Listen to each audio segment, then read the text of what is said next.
ಸ್ವಾತಿ, ನಾನು ಇಷ್ಟೊತ್ತು ಕಂಡಿದ್ದು ಕನಸೆ. ಸ್ವಾತಿ, ಆದಷ್ಟು ಬೇಗ ನಿನ್ನನ್ನು ನನ್ನವಳಾಗಿ ಮಾಡಿಕೊಳ್ಳುತ್ತೇನೆ.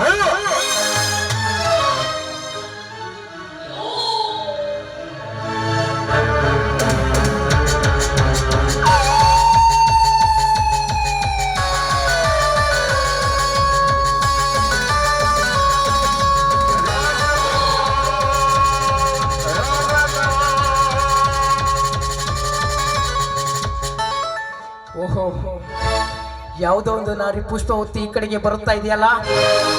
ಬರಲಿ ಬರಲಿ.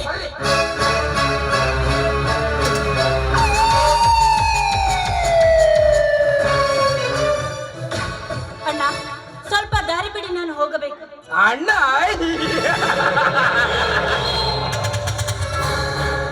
ಏ ನಾರಿ, ನಾನು ನಿನ್ನ ಅಣ್ಣ ಅಲ್ಲ.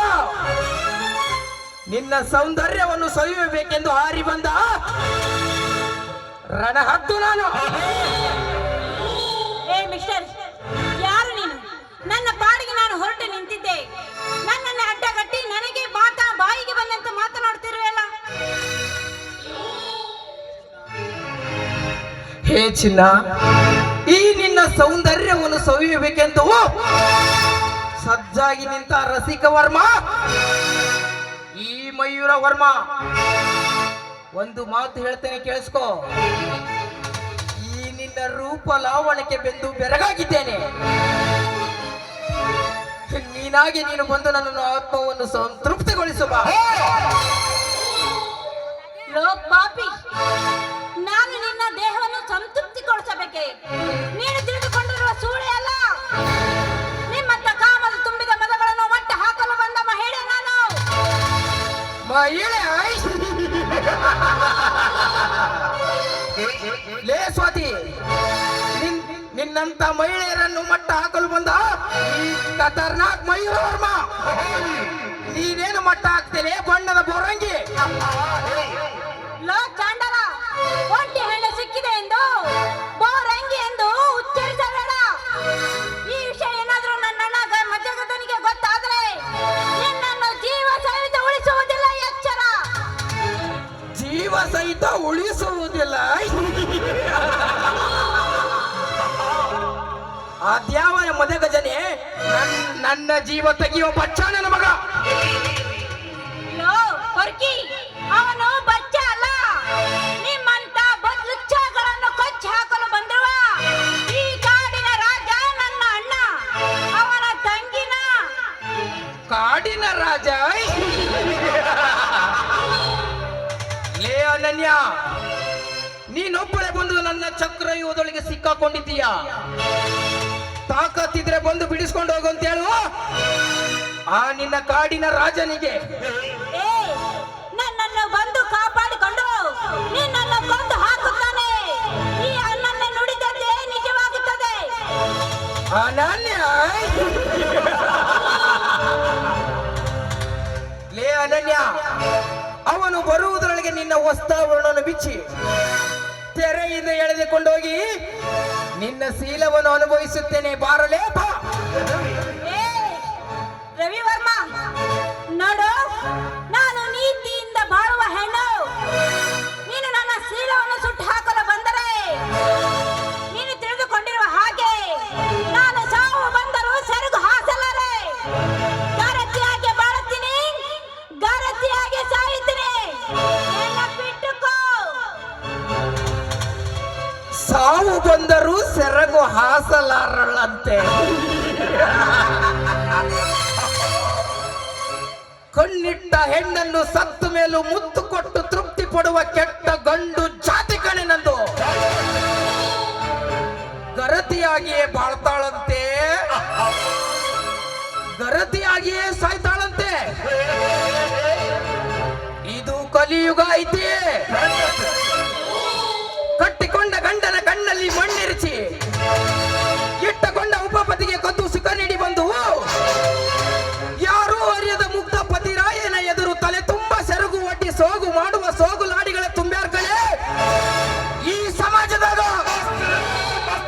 ಮಿಂಡನ ಮನೆಯಲ್ಲಿ ಮೈ ತೊಳೆದು ಗಂಡನ ಬಂಜೆ ಬಿಡಿಸಿ ಆಗ್ತೇ ಸೀರೆ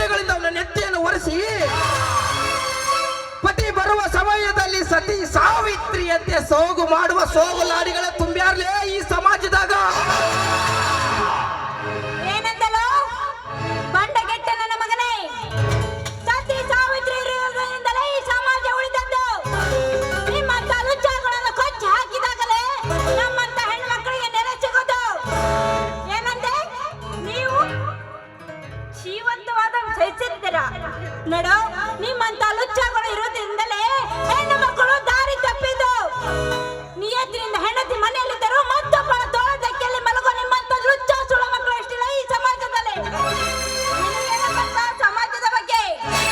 ಅಲ್ಲ, ಇಷ್ಟೊಂದು ಹೆಣ್ಣಿನ ಬಗ್ಗೆ ಕೇವಲವಾಗಿ ಮಾತನಾಡ್ತೀಯಲ್ಲ. ನಿನಗೆ ಜನ್ಮ ಕೊಟ್ಟ ತಾಯಿ ಕೂಡ ಹೆಣ್ಣು ಎಂಬುದನ್ನು ಮಾತ್ರ ತಿಳಿಯದೆ ಉಚ್ಚರಿಸು. ಲೇ ಸೊಕ್ಕಿನ ಹೆಣ್ಣು, ನನ್ನ ತಾಯಿ ಸಂಪ್ರದಾಯಸ್ಥ ಹೆಣ್ಣು.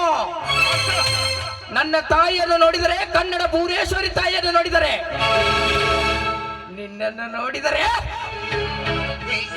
ನನ್ನ ಮನದಲ್ಲಿ ಒಂಥರ ರೋಮಾಂಚನ. ಬಾರಲೇ ಬಾ, ನನಗೆ ಸ್ವರ್ಗ ಸುಖ ನೀಡುವ.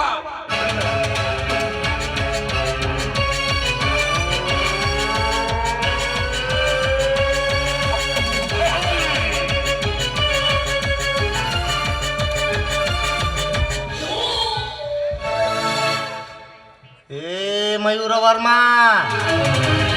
ಏನು ಮಾಡುತ್ತಿರುವೆ ನೀನು?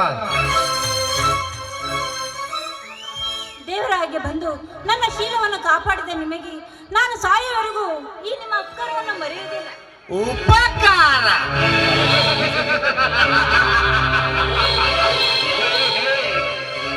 ಲೇ ಅನನ್ಯ, ಇದು ಉಪಕಾರವಲ್ಲ. ನಿನ್ನ ಶೀಲ ಕಾಪಾಡಿದ್ದು ಏಕೆ ಗೊತ್ತಾ? ನನ್ನ ಮನಸ್ಸಿಗೆ ಇಂದು ತುಂಬಾ ಬೇಸರವಾಗಿದೆ. ನೀನು ಬೇಸರ ನೀಗಿಸುತ್ತೀಯ ಅಂತ.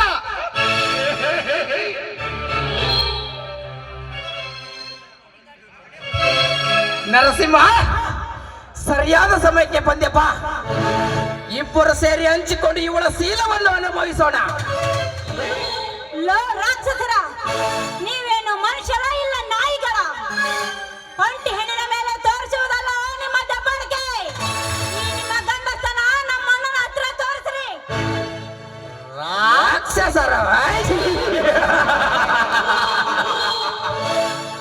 ಲೇ ಅನನ್ಯ, ಈ ಶ್ರೀಮಂತರಿಗೆ ರಾಕ್ಷಸರು ಎಂದು ಹೊಗಳಿದ್ಯಾ?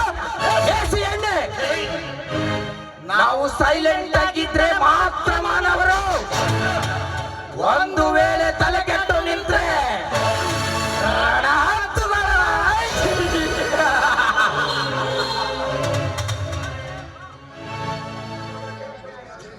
ಬೇಡಿ, ನಿಮ್ಮಿಬ್ಬರಿಗೆ ಕೈ ಮುಗಿದು ಬೇಡಿಕೊಳ್ಳುತ್ತೇನೆ, ದಯವಿಟ್ಟು ನನ್ನನ್ನು ಬಿಟ್ಟು ಬಿಡಿ. ನನ್ನ ಅಣ್ಣ ನನಗಾಗಿ ನನ್ನ ಮನೆಯಲ್ಲಿ ಕಾಯ್ತಾ ಇರ್ತಾನೆ. ಬಿಟ್ಟು ಬೇಡಿ.